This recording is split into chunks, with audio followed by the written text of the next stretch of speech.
हमारे चैनल को सब्सक्राइब कीजिए।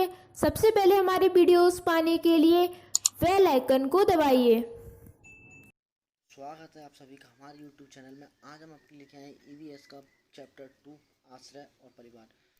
2 से 3 नंबर के क्वेश्चन इस चैप्टर से बनते हैं। NCERT से सारे बेस्ड हैं और सीटेट परीक्षा हमारे साथ पूछे जाते हैं। तो बिना किसी समय गवाए चलिए शुरुआत करते हैं। पहला क्वेश्चन है, भारत में लड़कियों व लड़कों के विवाह की न्यूनतम आयु क्या होती है? तो हम लोग जानते हैं कि भारत में लड़की की विवाह की आयु 18 और लड़के की होती है 21। तो देखते हैं हमारा ऑप्शन हो जाएगा, हमारा बी ऑप्शन सही हो जाएगा, 18 वर्ष और 21 वर्ष। नेक्स्ट क्वेश्चन की तरफ चलते हैं। कौन सी विशेषता परिवार की नहीं है? इस नहीं का हमें ध्यान रखना है। इस नहीं से पूरा क्वेश्चन हमारा चेंज हो जाता है। तो इसमें क्या होगा कि जितने हमारे ऑप्शन दिए उनमें से परिवार की परिभाषाएं होंगी और जो नहीं है उसे हमें टिक करना है। कम से कम 2 विभिन्न लिंगों वाली वस्तु एक साथ आते हैं, बिल्कुल सही है परिवार की परिभाषा। तो ये ऑप्शन हमारा नहीं होगा। भी पूछा परिवार की परिभाषा कौन सी नहीं है? प्रत्येक सदस्य की आय भिन्न जमा की जाती है, ये हो सकता है, ये इसकी परिभाषा नहीं है। चलिए और क्वेश्चन देखते, हो सकता है इससे अच्छा क्वेश्चन मिल जाए। वे समान आवास, भोजन और समान सामाजिक क्रियाओं का उपयोग करते हैं, बिल्कुल सही है। सुरक्षा एवं बच्चों का साझा उत्तरदायित्व, बिल्कुल सही है। तो जो परिवार की परिभाषा नहीं है वो हमारी नहीं है। प्रत्येक सदस्य की आय भिन्न भिन्न जमा करी जाती है, ऐसा बिल्कुल नहीं होता। परिवार में जो सदस्य होते हैं उनकी आय अलग अलग जमा नहीं करी जाती। अगर वो आय अलग अलग जमा करी जाएगी तो वो परिवार की परिभाषा नहीं होगी, फिर वो परिवार ही क्या हुआ। नेक्स्ट क्वेश्चन की तरफ चलते हैं। बच्चे का समाजीकरण का पाठ कहाँ से प्राप्त होता है? बच्चे का पहला पाठ समाजीकरण कहाँ से प्राप्त होता है? तो हम लोग जानते हैं बच्चे के जो पहले गुरु होते हैं वो उसके माता पिता होते हैं। जब पहले गुरु माता पिता होते हैं तो माता पिता कहाँ से होते हैं? माता परिवार से होते हैं।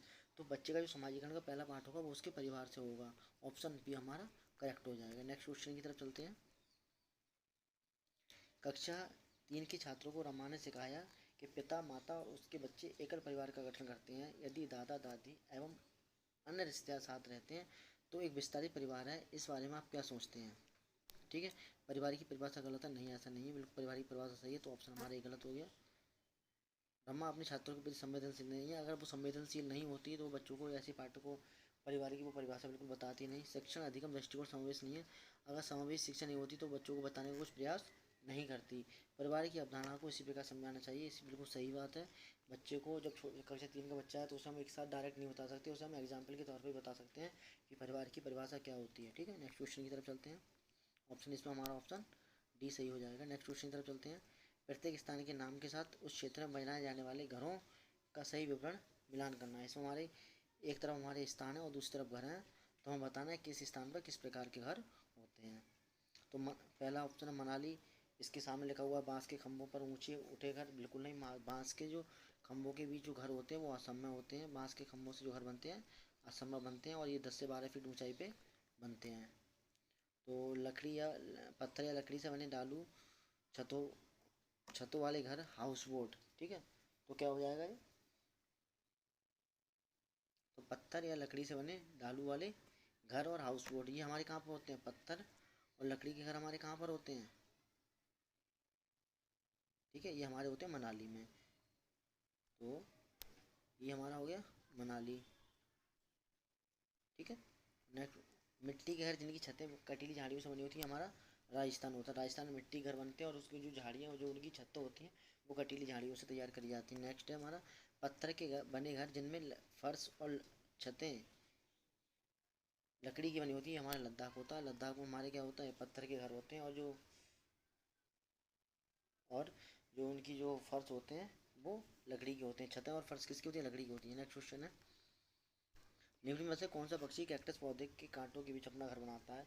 शकरकोरा, बया, कलचड़ी और फाख्ता। जो फाख्ता होती है वो कटीली झाड़ियों में अपना घर बनाती है। ठीक है, कैक्टस और कटीली झाड़ियों में।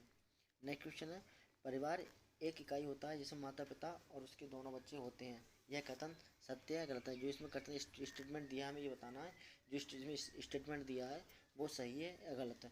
तो मैं बस यही कहना चाहता हूँ, सीटेट में जो चारों के चार ऑप्शन होते हैं वो एक दूसरे मिलते रहते हैं, तो हमें प्रत्येक क्वेश्चन को ध्यान से पढ़ना है, कहीं पे कहीं नहीं तो नहीं लगा है। इसमें सीटेट परीक्षा में नहीं का बहुत ज़्यादा रोल होता है। ठीक है, सही नहीं है क्योंकि इस कथन में स्पष्ट करना चाहिए कि बच्चे जैविक होते हैं, बिल्कुल गलत है। सही नहीं है क्योंकि परिवार कई प्रकार के होते हैं, परिवार केवल एक ही प्रकार के वर्गीकरण में नहीं किया जा सकता। ये हो सकता है सही, लेकिन हमें बाकी 2 ऑप्शन भी पढ़ने हैं। सत्य है क्योंकि आदर्श परिवार का आकार है, ये भी नहीं है।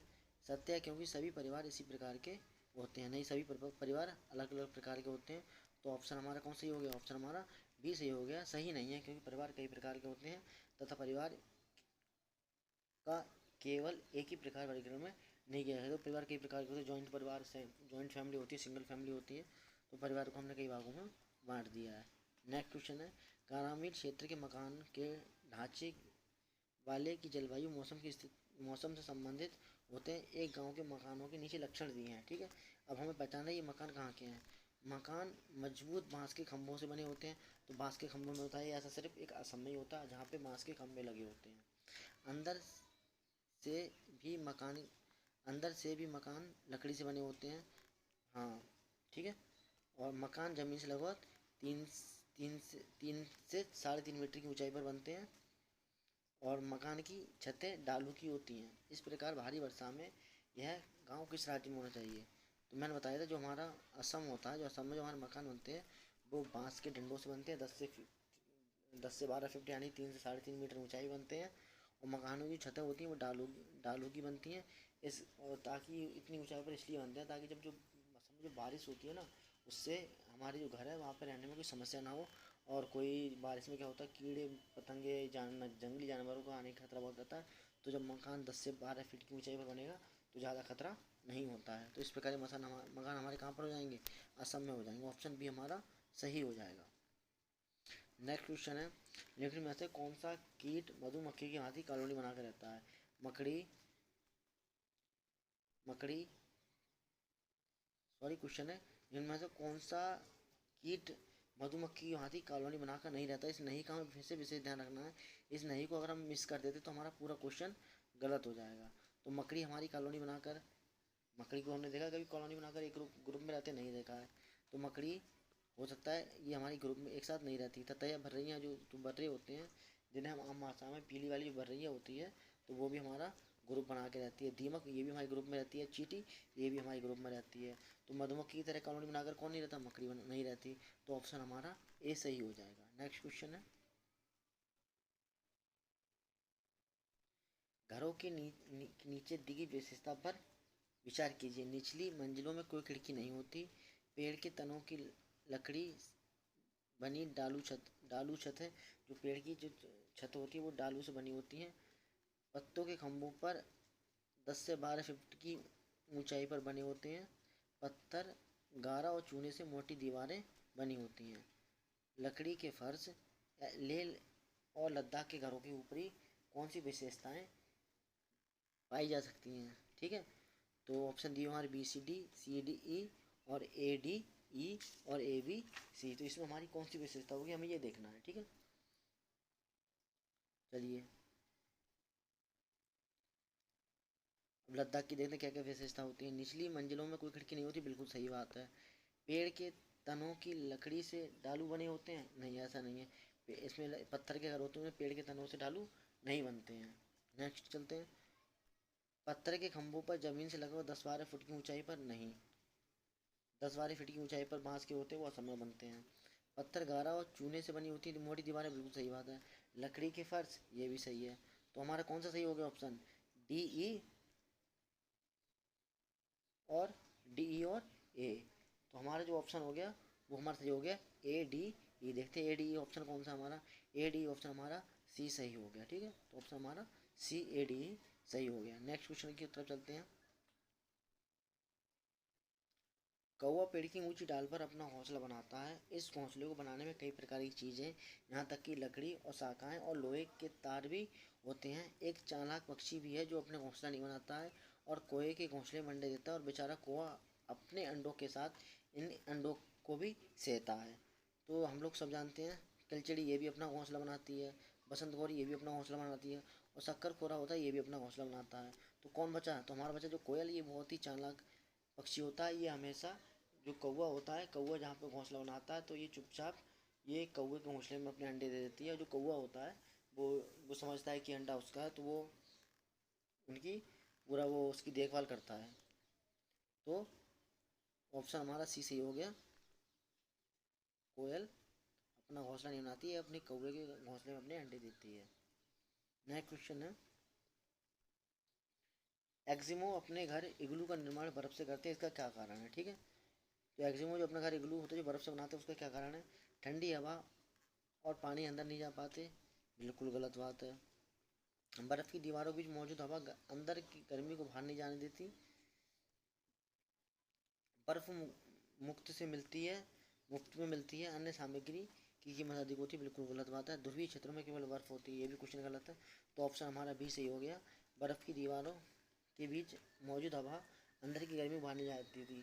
इसका कारण यह है जो हमारी हवा होती है वो वायु की वो ऊष्मा की कुचालक होती है, और जो बर्फ़ होती है वो घर होते हैं उसके बीच में एक वायु की परत जम जाती है, और जिससे जो हमारे अंदर की गर्म हवा है वो बाहर नहीं जा पाती, और बाहर से जो जो ऊष्मा आती है वो अंदर नहीं आ पाती, इसलिए लोग बर्फ़ के मकान बनाते हैं। कोई पक्षी पेड़ की ऊंची डाल पर अपना घोंसला बताता है, ये पक्षी हो सकता है, जब क्वालिटी मैंने बताया था ये पत्थर में देती है, ठीक है। और फाफ्ता जो होती है ये किस में देती है अपना वो घोंसला किस में बनाती है? फाफ्ता अपना घोंसला बनाती है जो कैक्टस होते हैं, नुकीली चीज़ों में। तो जो कौवा होता है ना वो पेड़ की सबसे ऊंची डाल पर अपना जो अपनी डाल पर अपना घोंसला बनाता है। अगर कौवा नहीं हो तो, अगर ऑप्शन में कौवा नहीं है तो हम कोयल की तरफ जाते हैं, क्योंकि जो कोयल होती है वो कौवे के घोंसले में ही अपना अंडा देती है। नेक्स्ट क्वेश्चन है, ग्रामीण क्षेत्रों में गाय के गोबर से झोपड़ी की दीवारों और फर्श को लीपा जाता है, इसका क्या कारण हो सकता है? चिकना और साफ बनाने के लिए, खुरदरा बनाकर घर्षण करने के लिए, फर्श और प्राकृतिक रंग के लिए, कीड़ों से दूर करने के लिए। तो ऑप्शन हमारा डी सी हो जाएगा, कीड़ों से दूर करने के लिए। नेक्स्ट क्वेश्चन हमारा, एक पुरुष जिसका रक्त समूह ओ है एक ए रक्त वाली समूह स्त्री से शादी करता है, उसके पहले बच्चे के रक्त समूह होने की संभावना है।